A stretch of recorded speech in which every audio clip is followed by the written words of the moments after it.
जीवन को अगर समझ पाओ तो समझने का मौका है, समझने का मौका है।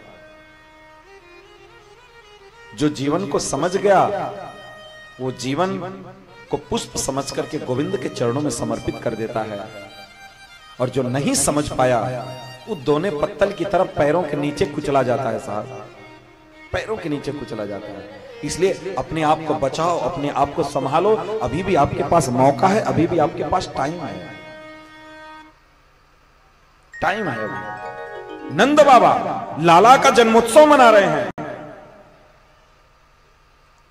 आज आनंद इतना है कि वो सब कुछ लुटाने के लिए तैयार हैं, सब कुछ न्योछावर। आप देखे नहीं, लोगों की औकात दिखती है बेटा बेटी के शादी में। कभी आपने देखा कि धार्मिक अनुष्ठानों में कोई अपनी औकात दिखाया हो? ना, कभी नहीं धार्मिक अनुष्ठान में किसी की औकात दिखती साहब। बेटा बेटी की शादी में देखो तो पूरी अपनी औकात दिखा देता है पूरा, कि हम कितने बड़े हैं, कितना बड़ा हम कार्यक्रम कर सकते हैं। इतना पैसा लगाने के बाद भी बेटा और बहू में आपस में प्रेम नहीं हुआ तो तुम्हारी सारी प्रॉपर्टी चूल्हे में चली जाएगी। जितना पैसा लगा सब पैसा डांड, अगर डाइवोर्स हो गया तो। हाँ, उस पैसे को लगाने की सार्थकता तब है जब वर और वधू में आपस में प्रेम हो।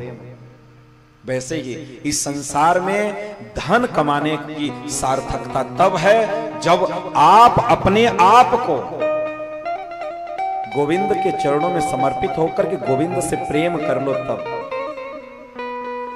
धन रहने के साथ साथ अगर आपके हृदय में प्रेम प्रकट हो गया गोविंद का, तो जानना आपका धन कमाना सार्थक हो गया, सार्थक हो गया। अरे हम लोग नहीं जानते महाराज अमरीश को। अमरीश राजा थे, चक्रवर्ती सम्राट थे। युधिष्ठिर महाराज चक्रवर्ती सम्राट थे। इसीलिए तो हम कहते हैं, हम तो भगवान से प्रार्थना करते हैं कि जो धर्मात्मा हैं,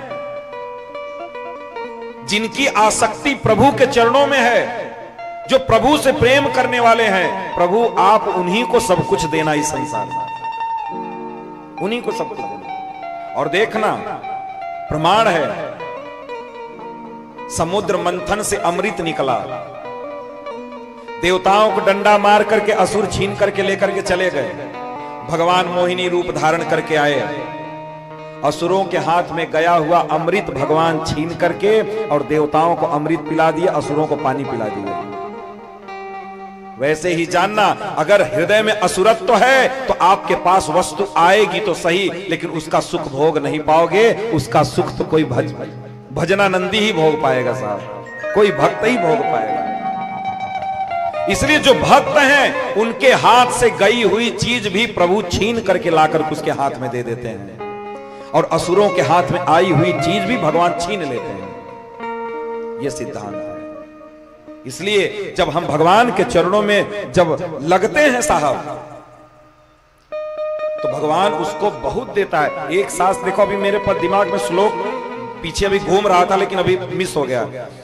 इस संसार में जो धर्मात्मा हैं, जो धर्म के प्रति आसक्ति रखते हैं, जो धार्मिक अनुष्ठानों में लगे रहते हैं, भगवत भजन में लगे रहते हैं, वो दूसरे जन्म में भी धर्मात्मा बन के ही जन्म लेते हैं, धनवान घर में ही जन्म लेते हैं। और जो कबाड़ी टाइप के लोग हैं, वो मरेंगे कबाड़ी के घर में ही, फिर जन्म लेंगे तो कबाड़ी के ही घर में लेंगे।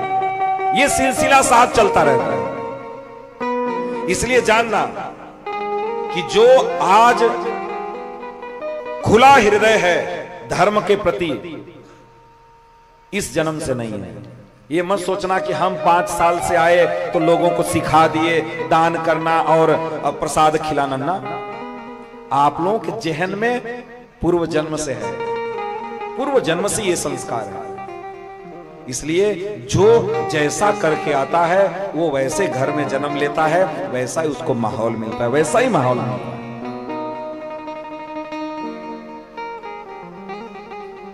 इसीलिए भक्त जितने लोग हैं प्रभु से सदैव प्रार्थना करना। हम भी यही करते हैं, जो आज मैं आपको बोल रहा हूं यही मैं भगवान से कहता हूं, प्रभु मेरा तो मन नहीं करता खर्च करने के लिए। कोई मांग लेता है तो मन हिचक जाता है एक बार, फिर बाद में दे देते हैं, लेकिन प्रभु आपसे यही प्रार्थना है कि हमसे तुम खर्च करवा लिया करो, बाद में हम भले पश्चाताप करें, कोई बात नहीं, भले पश्चाताप करें, लेकिन तुम हमसे धर्म में लगवा लिया करो, तुम लगवा लिया करो, जो होगा बाद में देखेंगे। इसीलिए सबको यही प्रार्थना करना चाहिए। क्या? अरे इतनी कृपा सांवरे बनाए रखना, अरे इतनी कृपा सांवरे बनाए रखना, अरे मरते दम तक सेवा में लगाए रखना, कृपा सांवरे बनाए रखना, मरते दम तक सेवा में लगाए रखना। इतनी कृपा सांवरे, इतनी कृपा सांवरे, इतनी कृपा सांवरे बनाए रखना, मरते दम तक सेवा में लगाए रखना।